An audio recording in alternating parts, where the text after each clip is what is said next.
This series about people who may look like you and I, but who somehow have got a recipe for success, something that they do that is beyond the norm. And I like to find that out. Before we start, just want to let you know, I hardly know these people. They have been selected because they have achieved something in the industry. And I just wanted to put the stress on both themselves and me. For them, it's a podcast. They don't know the direction I'm going to go. They don't know who's going to listen to, and they don't know whether they are going to deliver it right. But for me, it's the same. I don't know about them. Therefore, I have to dig. I have to really find that recipe, because champions sometimes do amazing things, but they don't even know the recipe to their success. By exploring what it is that makes them and maybe their own little secret for success, we can share with the rest of you and help you reach success faster. Enjoy. All right. Hello, Adam. How you doing? I'm good, mate. How are you? Very good. Thank you so much for joining us today. As it is, we both nervous. Me, yes, I do have my questions, but I'm going to have to try and find your recipe. You probably just joined me and you're wondering where the hell is he going to take me. So let's be honest. Let's go and enjoy this moment, and we'll show people that it is okay to just have a conversation normally, and we don't have to hide anything, and that if our secret of success is just there, well, it will just come out naturally. So Okay, can I just ask you first, Adam? I looked at some of your figures. You run an office, two offices down south in the Illawarra region, and I look at the figures and it's just crazy. I'm just thinking, hold on, is that just the one man doing this, or is it all his? And I looked at it and I see you're ranked in the top 100 agents. You're ranked 40 this year. You've got, they say 25 years of experience, but I truly believe that next year is going to be your 30th. So I don't know, one of the figures is wrong. I probably need to update my profile a bit. So I've been in real estate since 95. Yep. So yeah, look, obviously I've been in real estate for a little while. But yeah, so look, I'm happy to answer any questions that you got and try and be as helpful as possible. All right. Go for it. Thanks, mate. Then, but to start with, let's talk about a little bit about your journey. How did you get into real estate and up until now? Okay. So I grew up in Wagga and moved to Wollongong, or the Illawarra, in 94. And basically, probably like most people, they fell into real estate. It wasn't sort of a decision that I made that I thought was a career path, but my parents guided me a little bit when it came to sort of getting into sales. And I was very lucky to be trained and supported by some very good people early in the days.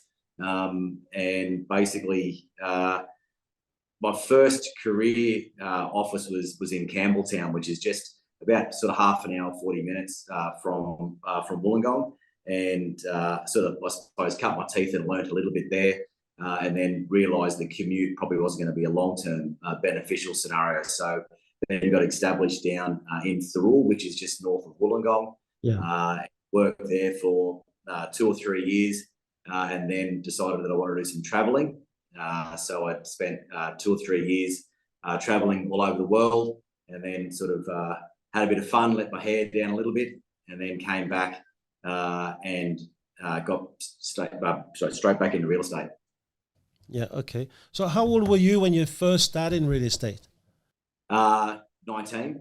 Okay. So 19, 20, basically. So there's something already interesting I want to know, because listening to you spent 2 to 3 years traveling. This is exactly what Phil Knight, the founder of Nike, has done in the beginning of his life. And I'm just thinking, so this is interesting. I just read that book just last month. What did you learn in the travel that really got you to be inspired and do what you do? In the traveling side of things. Yep. I think the traveling allowed me to, obviously, without sounding too silly, to experience other cultures, see what it's like to work in the UK, see what it's like to sort of travel and get more of a worldly experience. But it gives you the ability to have a bit more empathy and a little bit more sort of worldly knowledge.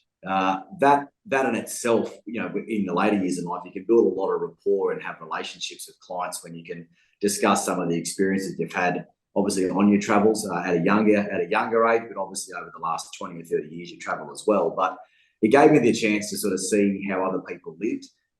It gave me the experience of obviously being able to manage and deal with other cultures, and it gave me the ability to actually have some time out to get my head right and think when I kick back into gear again.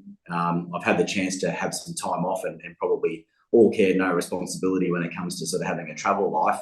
And then when I came back, I really had to make a decision that, is this going to be for me? A lot of my friends had graduated university. They'd really got their lives on track. And when you start sort of benchmarking yourself off your mates and your friends, and you sort of see them having a bit of a chosen career path versus being in sales, it sort of makes you question, is this for me? So the time away allowed me to get my head right and really come back and say, okay, this is a path that can really be fulfilling, not just financially, but obviously from a business structure, from a job that can give back over the long term, if that makes sense. Okay, so let's come back to real estate now. You travel after the short stint in Campbelltown, and you decided to jump into real estate on the way back?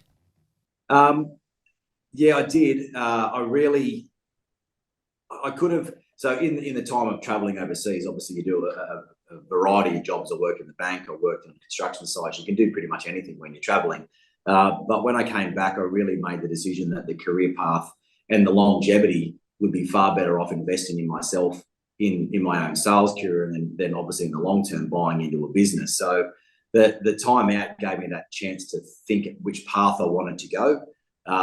But then it gave me the scope of saying, okay, if I work hard on myself and get my foundations right, well, then the rest will come. What does it mean working hard on yourself? Because a lot of people are listening and they go, yeah, well, I work hard too. But what is it that specifically you've done working hard on yourself? Realistically, the listing presentation is the hardest thing. Is that if you've got if you're a barista or if you've got a coffee shop, you need to have coffee. Quite simply, if you're in real estate, you need to have stock, you need to have properties which you can sell. So the working hard, and what I tell my team is that it's what you do when nobody's watching is the most important thing. So all the study, all the hard work that you're putting onto yourself. And the best example is, there's this quote that I heard that, or a story, I should say. Benjamin Franklin, obviously a famous president in America, was asked the question, if you had 4 days to cut a tree down, how would you do it? And his answer was quite profound. He said, I'd sharpen my axe for 3 days and I'd cut it down on the 4th.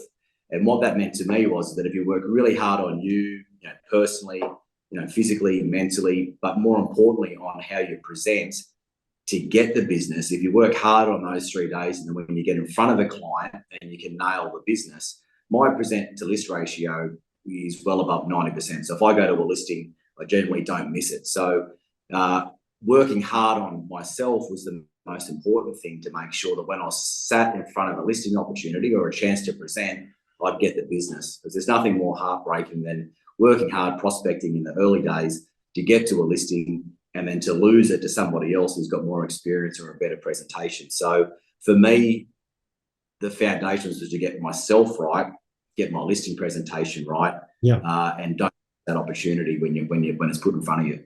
Okay, so let's go back here. What did you do to work on yourself? Did you listen? I mean, there was no podcast back in those days, right? So there was basically no internet really either. There was no realestate.com or domain. Really just reading. Like there was some really good authors back in the day. Obviously, you look at all the business coaches or sales coaches that are out there now. Like it seems a lot easier these days than what it was back in the late 90s and early 2000s. But really, studying and reading as many sales books as I could. Okay, making as many notes. It even sounds silly, but presenting a listing presentation in front of a mirror to look at your body language, to look at how your posture is, to look how you're presenting. Right. A lot of the problems that I found in my early days was that I had the answers, but I was too keen to get the answer or overcome the objection without listening to the client. So a lot of salespeople, they've got the answers, or they think they've got the answers, but they're not relaxed enough to be able to present and be calm enough to overcome the objections and what's put in front of them, because like a Gatling gun, they want to answer the questions and try and answer it too quickly without being a little bit calmer breathing, and steering the conversation or the presentation the way they want. Okay, so what would be a good book that you'd advise someone who starts in sales? The two best books I think you can read in real estate is How to Influence and Influence People, and You Can Negotiate Anything by Herb Cohen. So they're two very, very good books. They're probably the two books that if anyone was to have a career in sales or just in life, if they wanted to succeed, those are books that are the basic foundations for anybody. Right. Okay. So now I'm listening to you. I'm thinking you not only had the foundation of maybe becoming a great presenter, but you started to have a foundation and the know-how of the running of a business, because later on, when you have your own show, you know how to train people because you're going to put them through the same pace. So what was the story with you? How long were you a salesperson before you started your own show?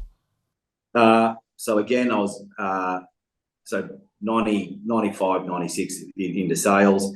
Yeah.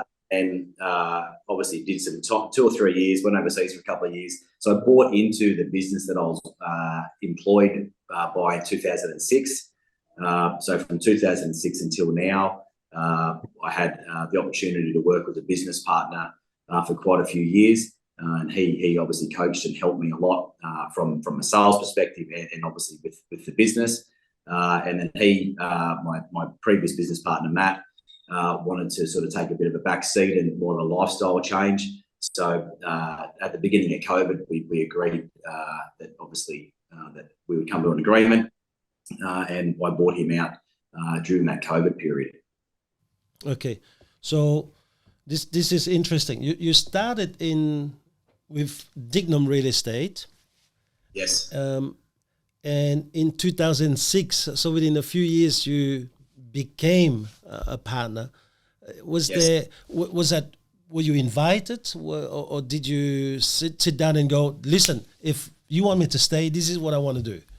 A bit of both, I think. I was employed, excuse me, by a Maureen and Matt, who were mother and son. They were in business together. And the timing of Maureen retiring, she wanted to retire. So the opportunity rose that she was retiring. I was probably the number one salesperson in the office at that time, and it made sense to come together in a partnership rather than going my own way. Yeah. So I was at a stage of my life where do I buy in as a director, or do I go my own path and open up my own business? And for me, the time and the energy and the effort put into building the relationship with the clients and the existing staff in the business made sense to stay on and become a partner in Dignam Real Estate. And haven't looked back since. I've been very blessed with the business and the support that I've had to do that. It's been probably the smartest decision that I made. And now it's getting to the stage where I've got staff coming through that are in probably a similar position to myself, where we'll start looking at creating an opportunity for them to come through as partners as the business develops and we get more offices. So you brought it up, so I better ask you. Now, do you find that these days maybe some of these young salespeople, they haven't even started yet and they just want a partnership? I mean, how do you handle that? It's certainly interesting. Like anybody listening to this podcast who's had a business or they're a bit more mature in age, it's definitely a different generation. Obviously, be it that sort of Instagram agent I call that. Obviously, everything looks good and it looks that it comes easy, but it's managing the right people. For me, I say this all the time, is that I'm happy to provide the bus, get on the bus, and obviously depending where you want to sit, at the front of the bus, the back of the bus, how hard you want to work, is that I'll provide the opportunity, the coaching, the mentorship, the support. It depends on how hard you want to work. And like I said earlier, it's what you do when nobody's watching. So managing younger people now is putting some clear parameters in place, giving them the support, but gone is the day that you can be whipping them into submission. They have to want to do it for themselves. Yeah. But do you chuck them out of the bus, or do you ask them to get off the bus if they don't? Like any environment. Look, obviously there's people that want to get on the bus and push hard. There's people that you have to show them the exit. It just depends if there's that sort of smash that exit sort of that window where you're throwing them off. But to be honest, I'm very lucky for the fact that we've got good people on board.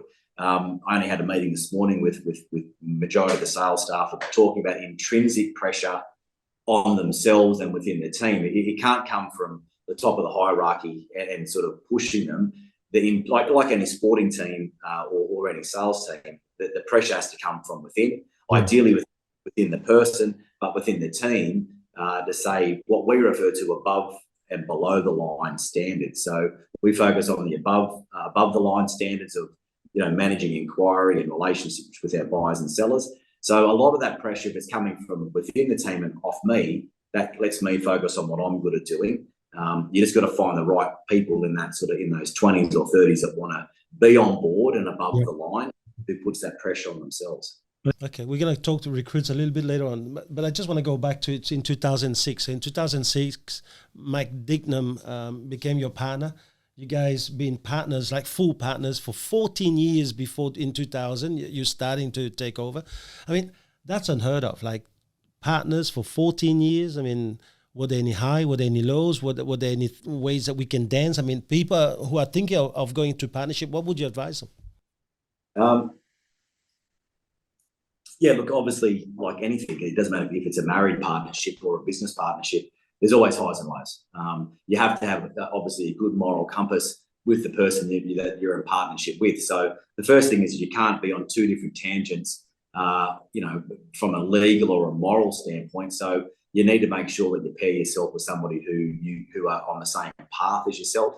But like I would say that a partnership, you need to have a very, very good deed agreement on rules of engagement as such. So if there was any disputes or there was any sort of issues, you could go back to your deed of agreement and look at what what we agreed to on a very calm level before entering into a partnership. So we had like family trust set up where obviously we had the right structures in place.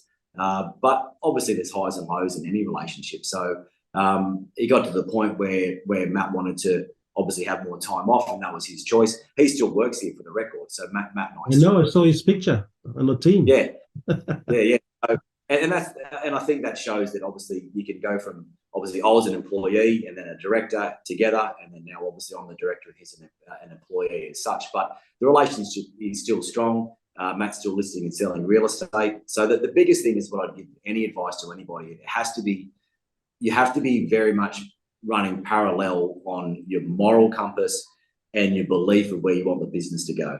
I like that. And a lot of businesses and a lot of partnerships obviously break up and dissolve because they haven't had the same outlook or the same focus together. And then having if there is an indifference as such, having some sort of what's the right word? Probably an agreed bylaw of how you guys operate moving forward if there's a disagreement. Yeah. You don't have to answer the next one, but what about pillow talk? Because when you're in partnership, it's not two people, it's usually four, yeah? I mean, you're married with three children, so I'm sure that, there's always that kind of pillow talk in terms of, well, he's got more time off than you, or you need a holiday. I mean, you're not that needed, or all these kind of things. So how do you navigate that? So like in any relationship, be it your partner or a business partner, there's always going to be pillow talk as such. And there's no two ways about it. We went through that process where you have a little bit of pressure from home about, sales results versus time out of the office and those sorts of things. Yep. Eventually what we worked out is that the business was at its best or its strongest when both Matt and I worked together and we called the shots. Obviously we love our wives and our partners, but ultimately we had the overall agreement that Matt and I would make the decisions, and that worked quite well for many, many years. And then when it comes to sharing profit and distribution of obviously the commission, obviously I was Matt initially was managing the business and selling. Eventually got to the stage where I was managing more and selling more. And as energy levels start to change and shift in any relationship, the time was for obviously that Matt was decided that he wanted to do less rather than more, and we obviously got the business valued, and we did a fair split and a buyout. That's it. Okay, so these days you have, if I read it correctly, you have about 20 people working for you in both offices. Yes, yeah, there's about 25 in total, yes. Yeah. So how strong is property management? Very strong. Where the idea of buying into or opening the Dapto office, because we've been in Bulli, the northern suburbs of the Illawarra for many, many years. Yeah. We've got our second office down there. The property management is a big focus. So if you know the Illawarra within reason, there's a massive urban sprawl heading south from Dapto west. You've got obviously multiple estates opening up, and with Sydney, the demand out of Sydney is massive. So the focus is to build the rent roll and develop that. Excuse me. The goal will be hitting 1,000 managements as the business grows over the next 5 years. So the focus is to really now double down into that department and really get that to mature up and get a good base from there. And that really is like any real estate business, a bit of a retirement fund or a super fund as such for when I want to retire. Yeah. Okay. All right. I just want to go back, not to the pillow talk, but you have a family of 3. So how do you balance that now? I mean, running a show with 25 people, 2 Yes. offices, how do you balance fatherhood and work? It's a challenge, if I'm being honest. Right. It is a hard process some days. Like anything, if you've got the right staff and the right support. For starters, I'm everyone's going to say this, but I am blessed. I've got a very, very good wife, 3 great children. I spend a lot of time with them, so this might sound a bit crazy, but I coach their sporting teams. I'm dropping them to school. I'm at their school, being obviously involved. I'm the age manager at Nippers. I'm heavily involved in their lives, but it's making the decision that when you're at work, you work, and when you're at home, you do your best to be at home and focused on those things. So the first bit of advice I give is that obviously having the right family life and the right parameters there, but having the right support within the business. So a good operations manager, a good accounts manager, good PA. You need the right support within the business, so then I can go and do the things that I want to do. I've just spent the last month in the US traveling, which has been great. So having the ability to detach from the business for a period of time and spend the time with their kids is great.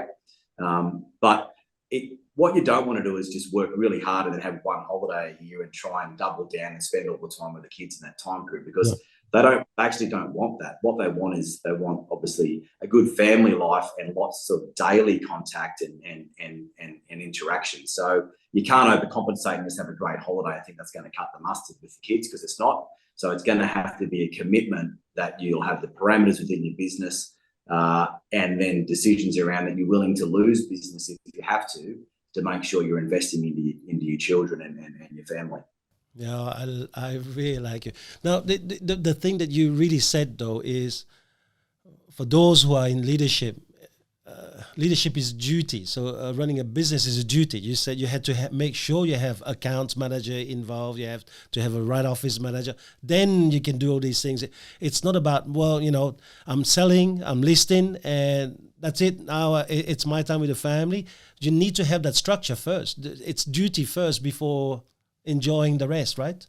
Yeah, 100%. And look, it takes time. It ebbs and flows with staff that come and go. But once you get the right foundations with the right people, and back to the moral compass as such, and I use that a lot, is that you need to have the like-minded people that you can trust and have beside you to work with you. It doesn't work from a dictatorship, put it that way. You need to have the people on board who are willing to listen to feedback and vice versa for the business to grow.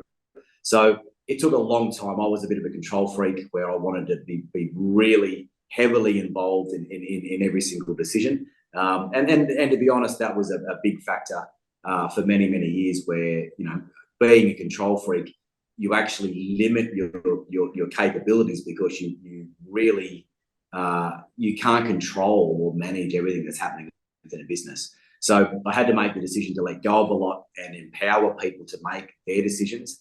And mistakes happen. And at the end of the day, as long as I'm willing to accept it, that things go wrong, and we learn from them, that's given me time to be able to have, obviously, time away with the family. This past 12 months, I was working every second weekend to give me time where I could, when you've got 3 kids and they're all playing, sport and football all weekend, and then they're in representative sides that travel and go away. You need to be able to make those sacrifices to be able to spend time with them. Yes. And to be honest, a lot of it to begin with was actually quite regimented and right. We've got to go now. We've got to move now. We've got to do this. And that wasn't fun for the kids either because it was so structured and go, go, go. So the decision to work every second weekend affects your income stream, but I had to weigh up what was more important. Was it the kids or the profit? And as you know, that they grow very quickly. So spending the right time with them was the most important thing for me. Yeah, and you never get it back. No. So the thing I wanted to ask you, you're opening so many can of worms. I'm sorry, man. I'm still looking for that recipe, right? So what is that circumstance? What is the event that got you to realize that's it? I'm not going to be a control freak anymore.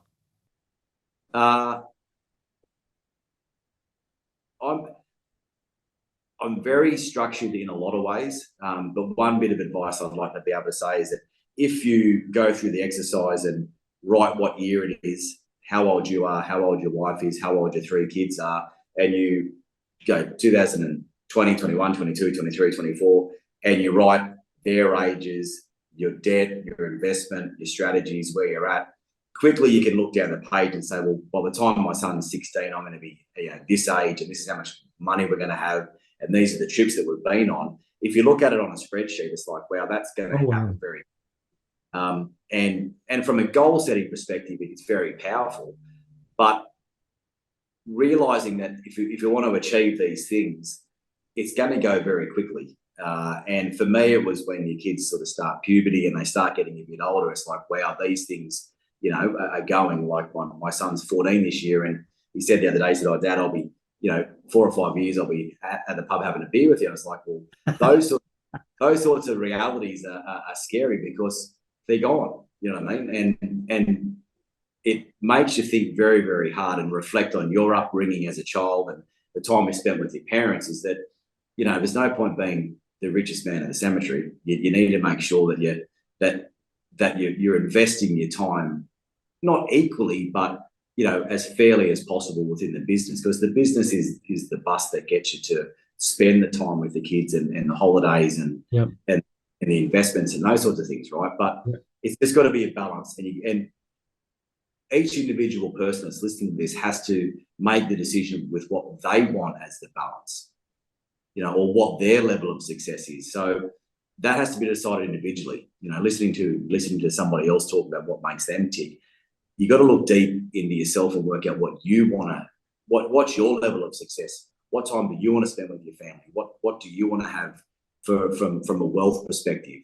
And it's not particularly how nice your car is or your house. The true wealth, as you would have heard this a lot, is your time, the freedom of choice. And that's where I'm heading towards, is more wanting the freedom of choice to spend my time where I want it, as opposed to being, locked at the office or doing things away from my family. Yeah. Okay.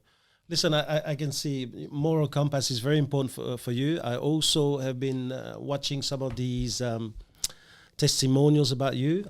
Honesty, transparency is very high up there. Everyone just says it first, straight away.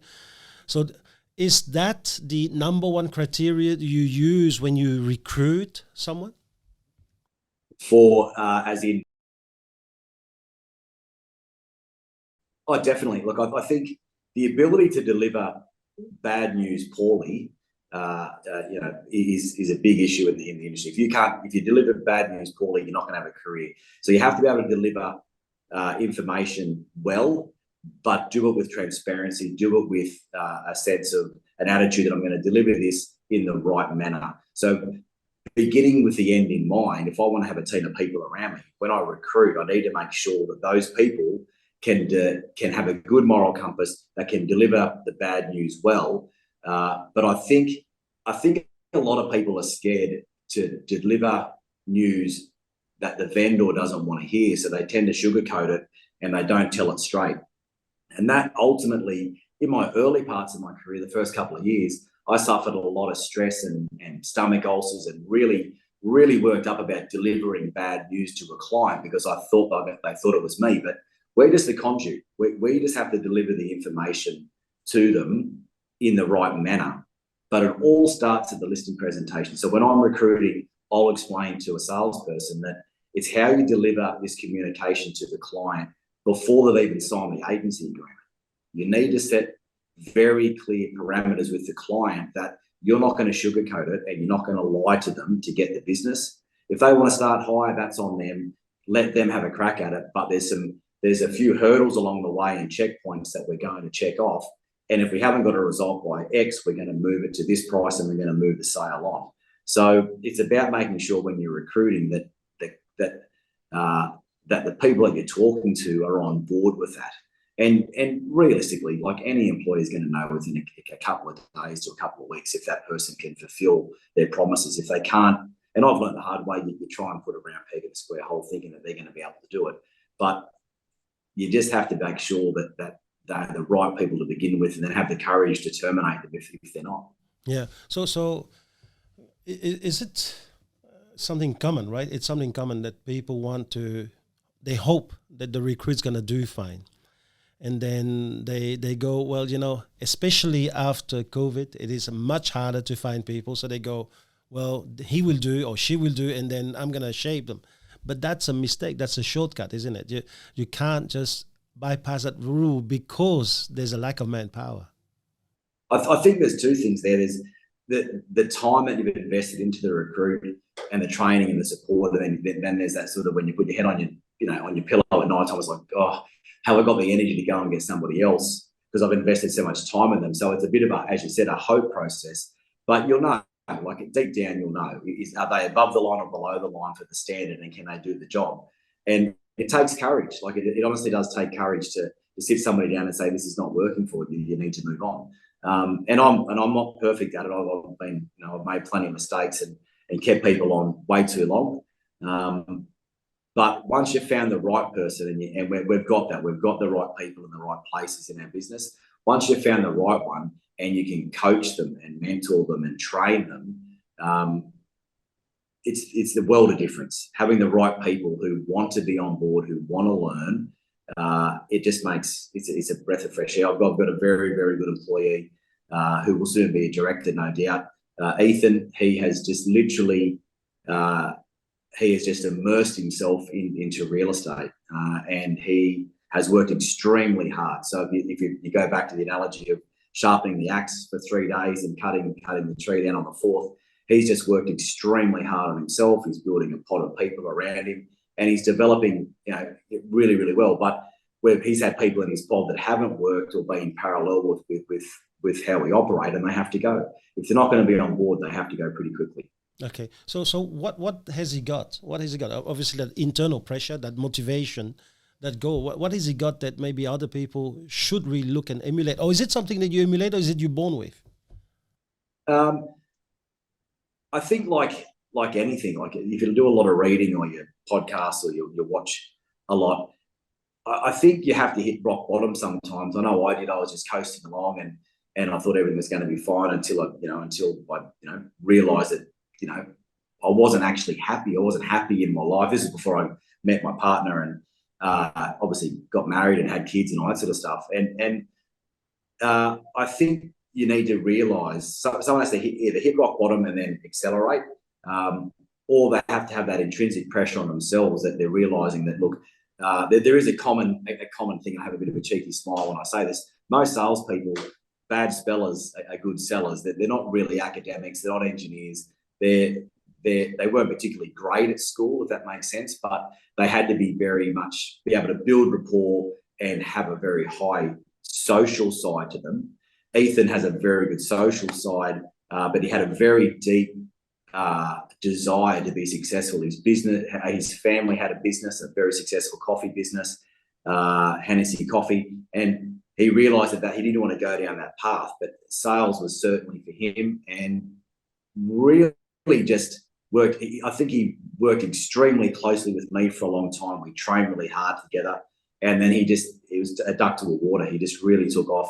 But there's one thing that differentiates him from everybody else is that he just immersed himself 100% into this life of prospecting, getting the happy client, getting the result, getting the review, and just build momentum very, very quickly.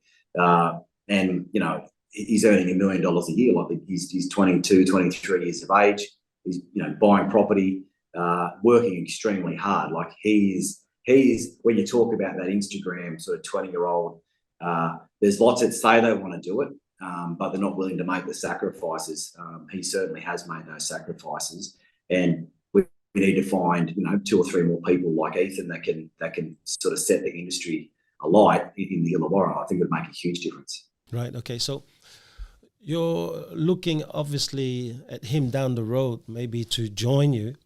So are there any criteria that you have set yourself, and you're watching? Obviously the moral compass is there, the work ethic is there. I think that the 3 biggest words that people have got for you is honest, reliable, and hardworking. So are you then looking for another clone of you? I don't need another Adam McMahon. Come on. And to be quite honest, look, the top 1-2% of real estate agents, most of them are fairly, you know, unicorn based. They're hard to come by. You know, to be quite honest, if you had 4 very good like-minded people that are writing, you know, $500,000 or $600,000 a year in fees, they're good people. They've got a good balance of life. You don't need these unicorn. You know, they're generally high demand. They're full on the 800-pound gorilla. They're hard to manage sometimes. Yeah. You don't need them. You know, you don't need too many of them. You just need good people on board that can produce a good level of communication, get consistent listings. We're in an area where our average fees are sort of $20,000, $25,000, like probably across the industry now. The fees have been quite healthy. The direct, you know, moral compass, you know, transparent. If you can deliver that service consistently, there's no more prospecting involved. They come back, you know, their family comes back, their friends come back. That's the secret to real estate. Deliver good service. You don't have to prospect. You know, it'll come back tenfold if you're doing the right thing consistently. So Ethan's got that.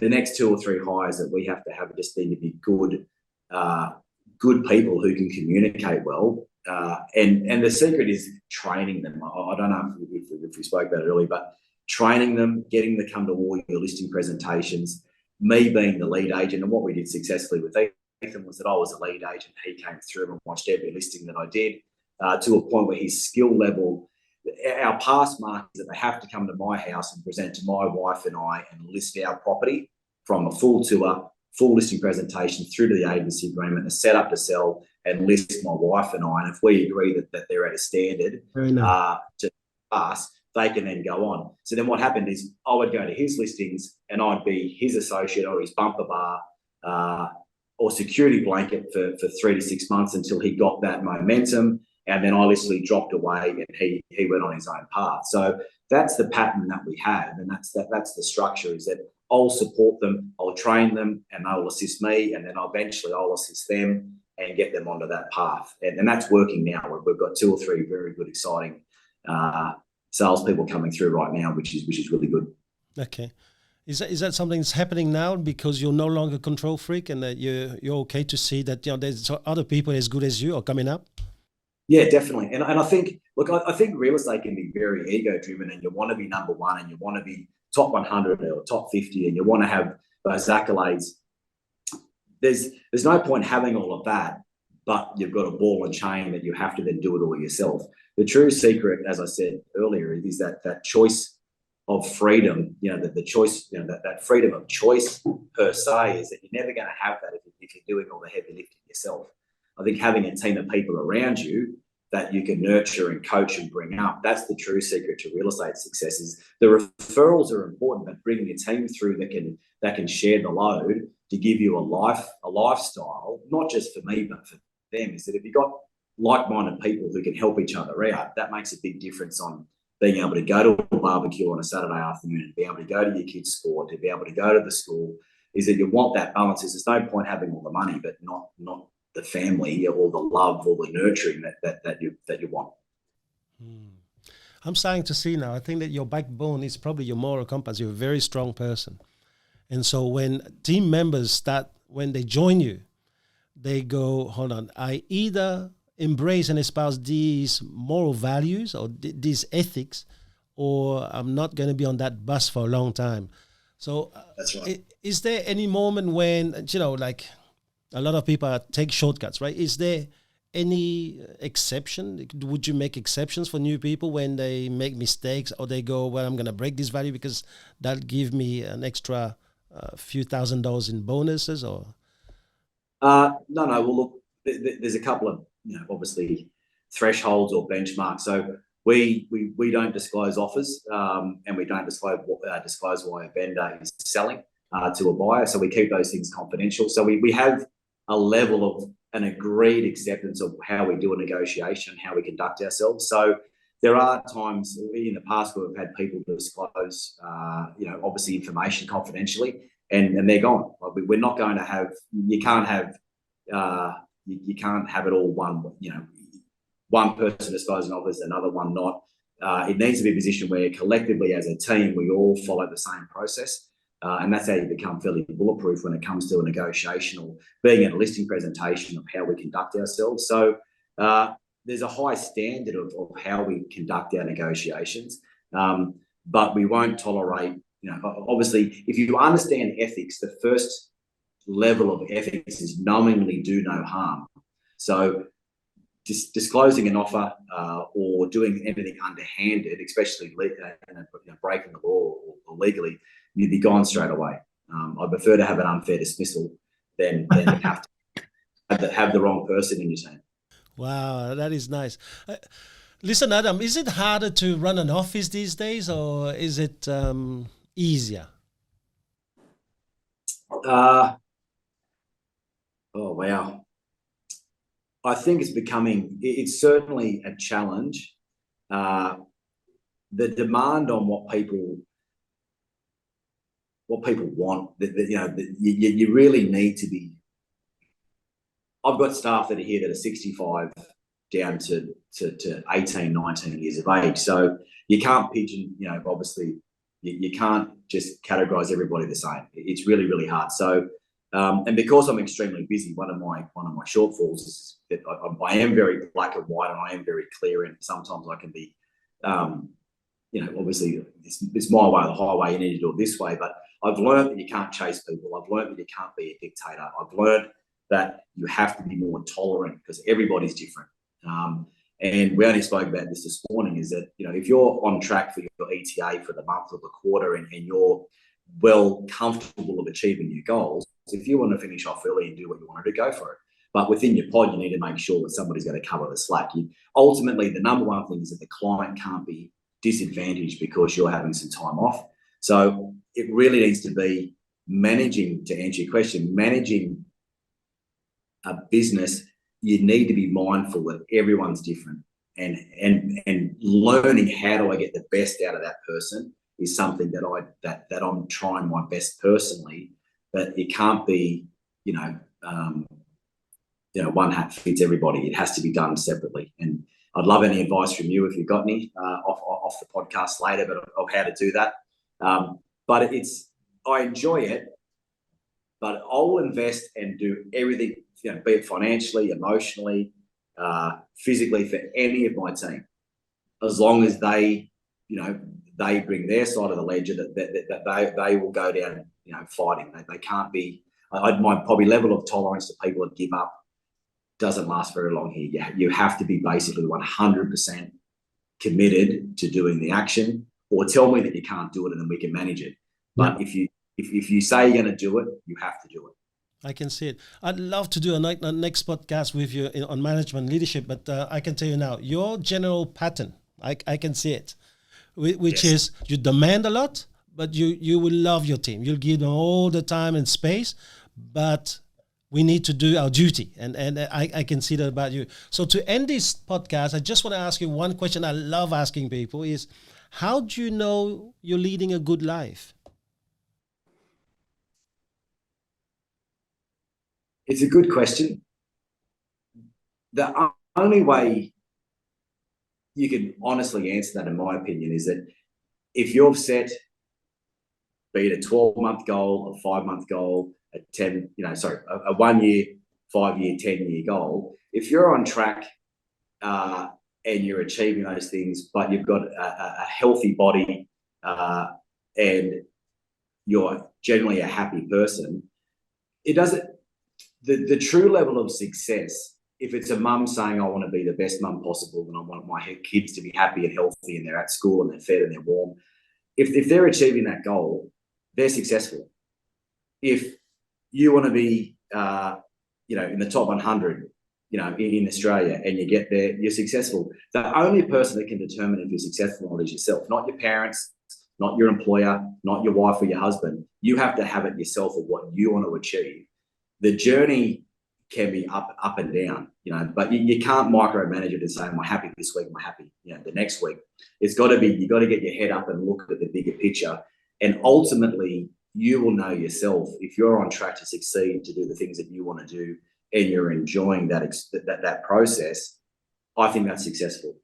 There's times where I felt burnt out, or I feel that I'm going too hard or not hard enough. You can't just look at it on a weekly basis. I think you need to look at it, be it over a quarterly or a per annum period. Too many people burn out in real estate. So to answer this question, is that I will sprint, have a break, and in between those sprinting, I'm doing lots of things with the kids and my wife. I think you can get your head up and look back after 12 months and the year's gone and you can feel exhausted. But if you can look back and say, I've achieved all these things personally, I've achieved these things throughout the business, I've achieved these reviews, I have happy clients, it's a collective view that you're doing well. And I think if you can tick those things off, you're very successful. Wow. Thank you so much, Adam. I really am inspired by this talk. So I'm sure we're going to get to know each other, because I'd like to have you back here again and maybe even talk to you outside this. But today, thank you so much for your time. You're welcome. Thanks so much for the opportunity. Thanks, Adam. Bye. Thanks, mate. Bye-bye.